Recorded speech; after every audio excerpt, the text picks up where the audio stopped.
Roberto Gastone Zeffiro Rossellini was an Italian film director and screenwriter. Rossellini was one of the directors of the Italian neorealist cinema, contributing films such as Roma, città, aperta to the movement. Early life: Rossellini was born in Rome. His mother, Elettra, was a housewife born in Rovigo, Veneto, and his father, Angelo Giuseppe Pino Rossellini, who owned a construction firm, was born in Rome from a family originally from Pisa, Tuscany. His mother was of part French descent, from immigrants who had arrived in Italy during the Napoleonic Wars. He lived on the Via Ludovisi, where Benito Mussolini had his first Roman hotel in 1922 when fascism obtained power in Italy. Rossellini's father built the first cinema in Rome, the Barberini, a theatre where movies could be projected, granting his son an unlimited free pass. The young Rossellini started frequenting the cinema at an early age. When his father died, he worked as a sound maker for films, and for a certain time he experienced all the accessory jobs related to the creation of a film, gaining competence in each field. Rossellini had a brother, Renzo, who later scored many of his films. On September 26, 1936, he married Marcella de Marchis, a costume designer with whom he collaborated even after their marriage was over. This was after a quick annulment from Asha Norris, a Russian actress who worked in Italian films. De Marchis and Rossellini had two sons, Marco Romano, and Renzo. Rossellini and de Marchis separated in 1950. Although he wasn't personally religious, he had a strong interest in Christian values in the contemporary world. He loved the Church's ethical teaching, and was enchanted by religious sentiment, things which he saw as being neglected in the materialist world. Career: in 1937, Rossellini made his first documentary, Pra copyright Ludolapra es midi d'un faun. After this essay, he was called to assist Goffredo Alessandrini in making Luciano Serrapilota, one of the most successful Italian films of the first half of the 20th century. In 1940 he was called to assist Francesco de Robertis on Women sul fondo. His close friendship with Vittorio Mussolini, son of Il Duce, has been interpreted as a possible reason for having been preferred to other apprentices. Some authors describe the first part of his career as a sequence of trilogies. His first feature film, The White Ship, was sponsored by the Audiovisual Propaganda Center of Navy Department and is the first work in Rossellini's fascist trilogy, together with A Pilot Returns and The Man with a Cross. To this period belongs his friendship and cooperation with Federico Fellini and Aldo Fabrizi. The fascist regime collapsed in 1943, and just 2 months after the liberation of Rome, Rossellini was already preparing the anti-fascist Roma, città, aperta. Fellini assisted on the script and Fabrizi played the role of the priest, while Rossellini self-produced. Most of the money came from credits and loans, and film had to be found on the black market. This dramatic film was an immediate success.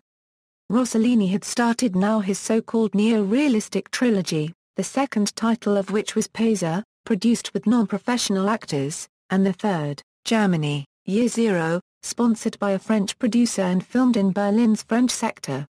In Berlin also, Rossellini preferred non-actors, but he was unable to find a face he found interesting. He placed his camera in the center of a town square, as he did for Pesa, but was surprised when nobody came to watch. As he declared in an interview, in order to really create the character that one has in mind, it is necessary for the director to engage in a battle with his actor, which usually ends with submitting to the actor's wish. Since I do not have the desire to waste my energy in a battle like this, I only use professional actors occasionally. One of the reasons for success is supposed to be Rossellini's rewriting of the scripts according to the non-professional actors' feelings and histories. Regional accent, dialect and costumes were shown in the film how they were in real life. After his neo-realist trilogy, Rossellini produced 2 films now classified as the transitional films L'Amore and La Macchina Ammazzicativi, on the capability of cinema to portray reality and truth. In 1948, Rossellini received a letter from a famous foreign actress proposing a collaboration. Dear Mr. Rossellini, I saw your films Open City and Paisan, and enjoyed them very much. If you need a Swedish actress who speaks English very well, who has not forgotten her German, who is not very understandable in French, and who in Italian knows only Ti amo, I am ready to come and make a film with you. Ingrid Bergman. With this letter began one of the best-known love stories in film history, with Bergman and Rossellini both at the peak of their careers. Their first collaboration was Stromboli Terra di Dio. This affair caused a great scandal in some countries. The scandal intensified when Bergman became pregnant with Roberto and Ma Rossellini. Rossellini and Bergman had 2 more children, Isabella Rossellini and her twin, Ingrid I. Sutter. Europa 51, Siamo Done, Journey to Italy. Louisiana Pura and Giovanna d'Arco El Rogo were the other films on which they worked together. In 1957, Jawaharlal Nehru, the Indian Prime Minister at the time, invited him to India to make the documentary India and put some life into the floundering Indian films division. Though married to Bergman, he had an affair with Sonali Dasgupta, a screenwriter, herself married to local filmmaker Hari Sajan Dasgupta, who was helping develop vignettes for the film. Given the climate of the 1950s, this led to a huge scandal in India as well as in Hollywood. Nehru had to ask Rossellini to leave. Soon after, Bergman and Rossellini separated. Rossellini eloped with married Sonali Dasgupta, when she was only 27 years old, and later married her in 1957 and adopted her young son Arjun, renamed Gil Rossellini. Rossellini and Sonali had a daughter together, Raffaella Rossellini, who is also an actress and model. In 1973 Rossellini left Sonali for a young woman, Sylvia D'Amico. In 1971, Rice University in Houston, Texas, invited Rossellini to help establish a media center, where in 1970 he had begun planning a film on science with Rice professor, Donald D. Clayton. They worked daily for 2 weeks in Rome in summer 1970. But financing was inadequate to begin filming. In 1973, he was invited to teach at Yale University in New Haven, Connecticut, where he taught a 1-semester course entitled The Essential Image. Roberto Rossellini died of a heart attack aged 71 in 1977. Legacy. Rossellini's films after his early neo-realist films particularly his films with Ingrid Bergman were commercially unsuccessful, though Journey to Italy is well regarded in some quarters. He was an acknowledged master for the critics of cahiers du cinéma in general and Andra copyright Barzine, for une section Noir Truffaut, Jean-Luc Godard in particular. Truffaut noted in his 1963 essay, Roberto Rossellini prefers real life, that Rossellini's influence in France, particularly among the directors who had become part of the Nouvelle Vague, was so great that he was in every sense the father of the French New Wave. His posthumous ex-son-in-law Martin Scorsese has also acknowledged Rossellini's seminal influence in his documentary, My Voyage to Italy. An important point to note is that out of Scorsese's selection of Italian films from a select group of directors, Rossellini's films form at least half of the films discussed and analyzed, highlighting Rossellini's monumental role in Italian and world cinema. The films covered include his neo-realist films to his films with Ingrid Bergman, as well as The Flowers of St. Francis, a film about St. Francis of Assisi.